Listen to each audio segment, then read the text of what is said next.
अच्छी बात है। सिर पर हाथ रखवाने का मतलब आशीर्वाद से, और साइंटिफिक तरीके से अगर देखा जाए तो हाथ रखवाने में बहुत फायदे हैं।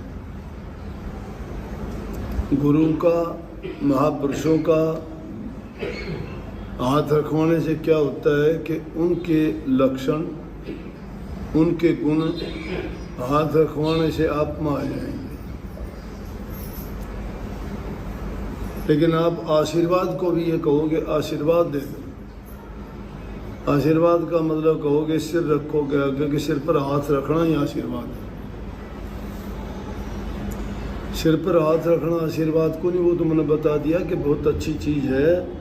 संतों के पास कई तरीके से हमें फायदे मिलते हैं। नंबर 1 उनके छू जाने से। वैसे अगर कहो तो 5 प्रकार की भक्ति है: स्पर्श, रूप, रस भक्ति और गंध भक्ति। 5 प्रकार की भक्ति है। उनसे 5 प्रकार के हमें लाभ मिलते हैं। स्पर्श करने से मिलता है,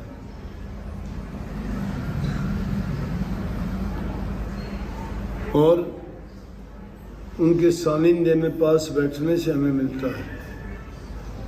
संतों के हाथ लगाने से, दृष्टि पड़ने से, वचन से, ये सब आशीर्वाद के तरीके हैं। अगर कहते नहीं कि आपकी कृपा दृष्टि हो जाए, आपका आशीर्वाद मिल जाए, आपका सिर पर हाथ हो, निश्चित रूप से वो तो हाथ भी रख देंगे, आपको आशीर्वाद भी देंगे, कृपा भी आप पर करेंगे। आपके समझने में चूक है। उनकी कृपा क्या होगी कि आपको जो बातें बताई गई हैं उन बातों को अपना के उन पे चलो, आप पर कृपा होती रही, क्योंकि उन्होंने जो बात बताई वो आपके हित की बात बताई। सारी उन बातों से आपका उद्धार होना है, कल्याण होना है। उन्हीं बातों से आपको फायदा होना है। आपके लिए जो बताया गया है, आपने अगर वो बात मानी नहीं या उन बातों को मूल्य नहीं दिया, कोई सोच लिया ये तो वैसे ही आम बात कह दी।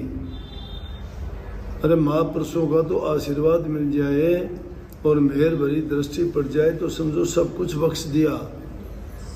लेकिन लेने वाले नहीं।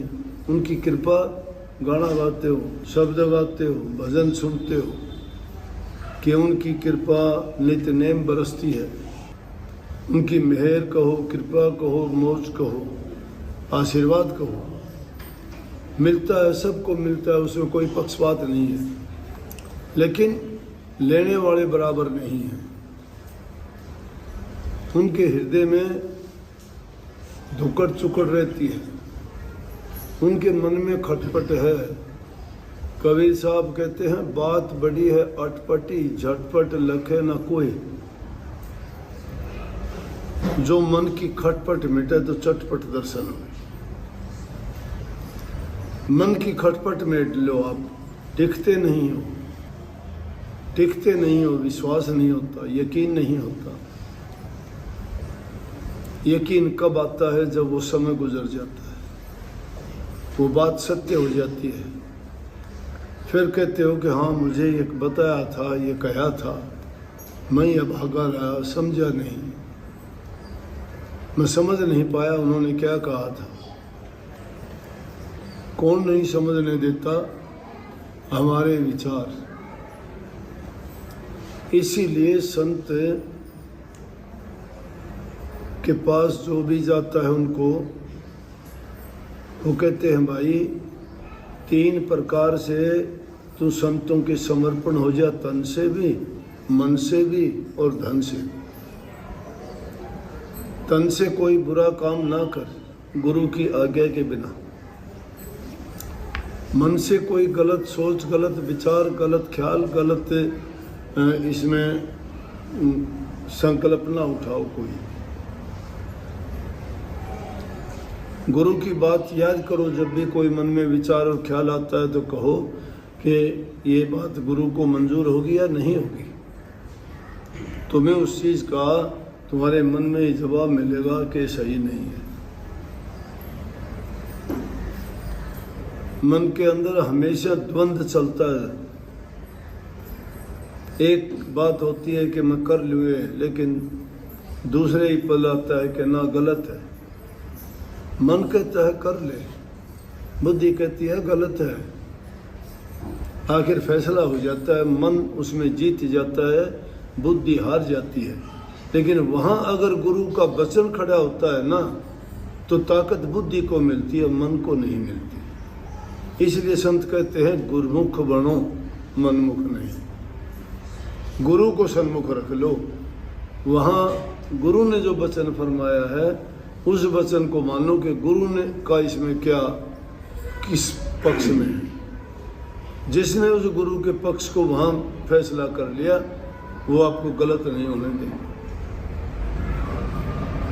इसी प्रकार धन की बात है। धन से कोई ऐसा कर्म ना करो जिसका परिणाम दुखमय हो, पापमय हो। तुम्हारे सिर पर पाप का करज चढ़े, किसी को कष्ट हो तुम्हारे धन से देने से, कुपात्र इंसान बर्बाद कर देगा। पाप कर्म में लगा के तुम्हें पाप के भागी बना देगा। इसलिए जो तीनों प्रकार से गुरु के समर्पित हो जाता है ना, वो फिर भटकता नहीं, उसके मन की खटपट मिटती है।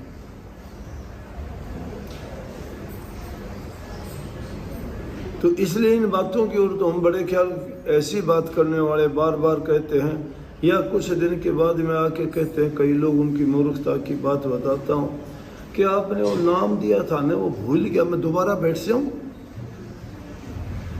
बातों से लेना चाहते हैं, करना नहीं चाहते कुछ।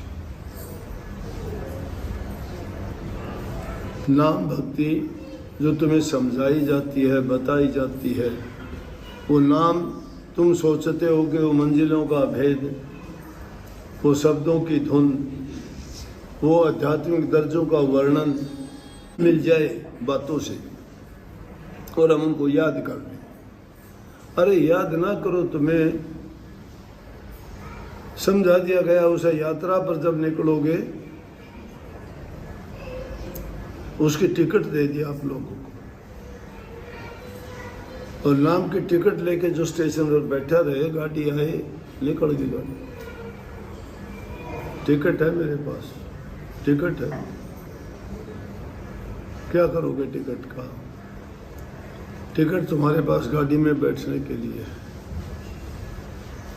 फावड़ा तुम्हें काम करने के लिए दिया गया है, कलम तुम्हें लिखने के लिए दी गई है, शरीर तुम्हें प्रभु की भक्ति करने के लिए दिया गया है।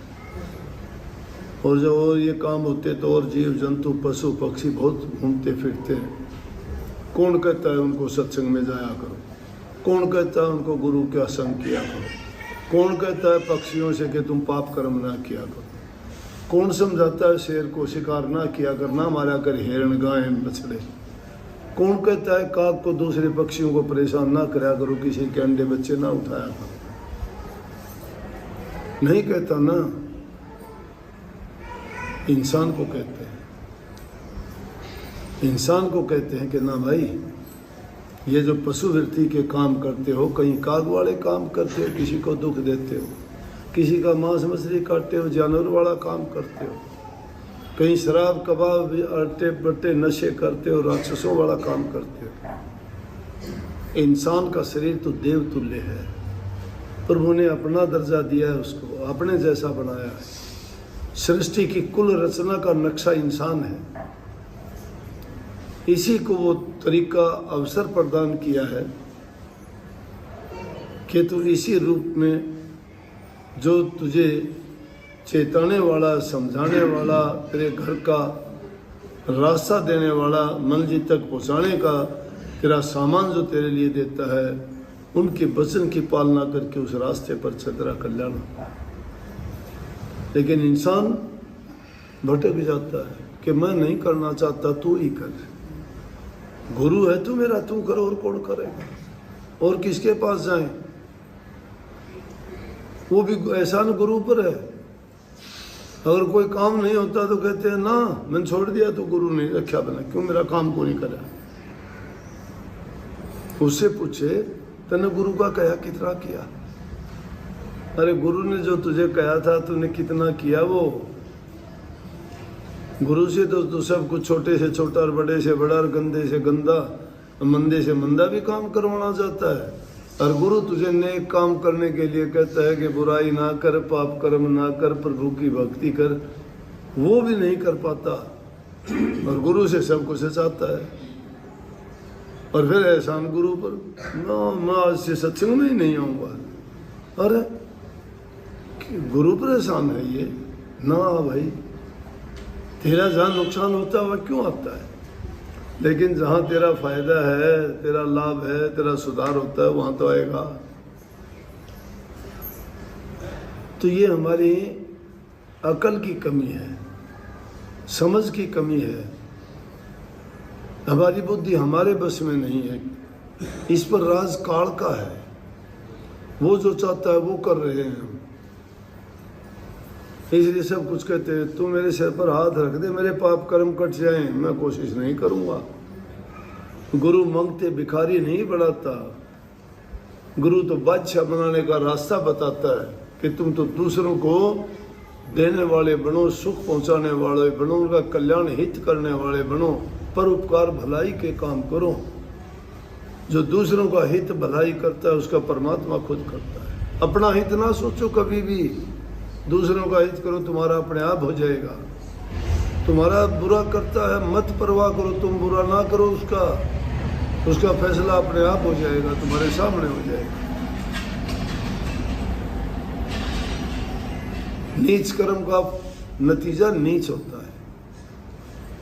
गुरु के पास जाओ ना, शुद्ध मन से जाओ, कुछ लेके जाओ और वहां से कुछ लेके आओ।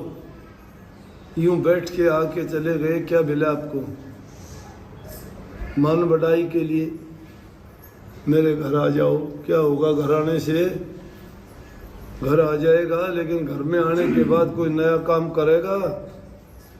तेरे अपने बेटे पोते दोते दोती रिश्तेदार धी जमाई रिश्तेदार तेरे सारे के सारे सुधर जाएंगे क्या उस दिन के बाद? मैं तो तुम्हारे घर आऊंगा, तुम्हारे घर वाले ही शराब पीते मिलेंगे। क्या असर होगा उसका? करो ये पर्ण, मैं हरेक के घर जाने के लिए तैयार हूं कि हमारे रिश्तेदारों तक पवित्र हो जाएंगे, सुधर जाएंगे। है कोई ऐसा? नहीं है, तैयार नहीं है। तो फिर मेरी ही सजा है कि मैं घूमता फिरूं घर घर में, और उसमें भी एक आध हो, और वो भी हो तो कैसा हो? उसका कोई स्वार्थ लालच हो तो वो जुड़ेगा नहीं, वो भी नहीं। कोई रोग के लिए, कोई बीमारी के लिए, कोई संतान के लिए, कोई कारोबार के लिए, इन चीज़ों के लिए आते हो मेरे पास। मेरे पास ये एक भी चीज़ नहीं है, मैं किसी को कुछ नहीं दे सकता। सुन लिया? मैं किसी को कुछ नहीं दे सकता। ले जाने वालों की हिम्मत होनी चाहिए, वो सब कुछ ले जा सकते हैं। समझ गए क्या इस बात को? प्रयास करो, मेहनत करो। मैं झूठा आदमी नहीं हूं, मैं पाखंड में नहीं फंसाता।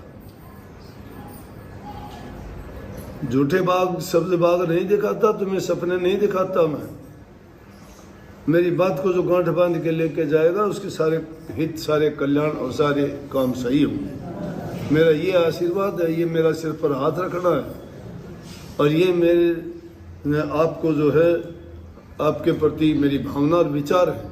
मेरे पास जो आदमी आए, मालिक उसको सबका हित कर दे, उनके शुद्ध मन और शुद्ध पवित्र हृदय और विचार कर दे, उसके घर परिवार संतान औलाद को सुधार दे, कोई भी बुरे कर्मों में ना पड़े, उनके घरों में लड़ाई झगड़े नहीं, शांति अमन चैन और प्रेम से रहें वो। और जहाँ अमन चैन शांति प्रेम होता है, मैं कहता हूँ वहाँ प्रभु वास खुद करता है। जिन घरों में लड़ाई झगड़ा है, जिनके बुरे ख्यालात बुरे विचार हैं, जो बच्चे माँ बाप की सेवा नहीं करते, गुरु की आज्ञा में नहीं चलते, जो सेवक अपने स्वामी की अवज्ञा करता है, उनके कहे में नहीं रहता है, जो शिष्य गुरु के कहे में नहीं रहता, जो बच्चा अपने माँ बाप के प्रति अच्छे विचार नहीं रखता है, उन सब का नाश होता है। प्रजा का फर्ज राजा को सम्मान देना है, राजा का फर्ज अपनी प्रजा को पिता के रूप में पालना है। गुरु का काम शिष्यों को सही भेद देना है।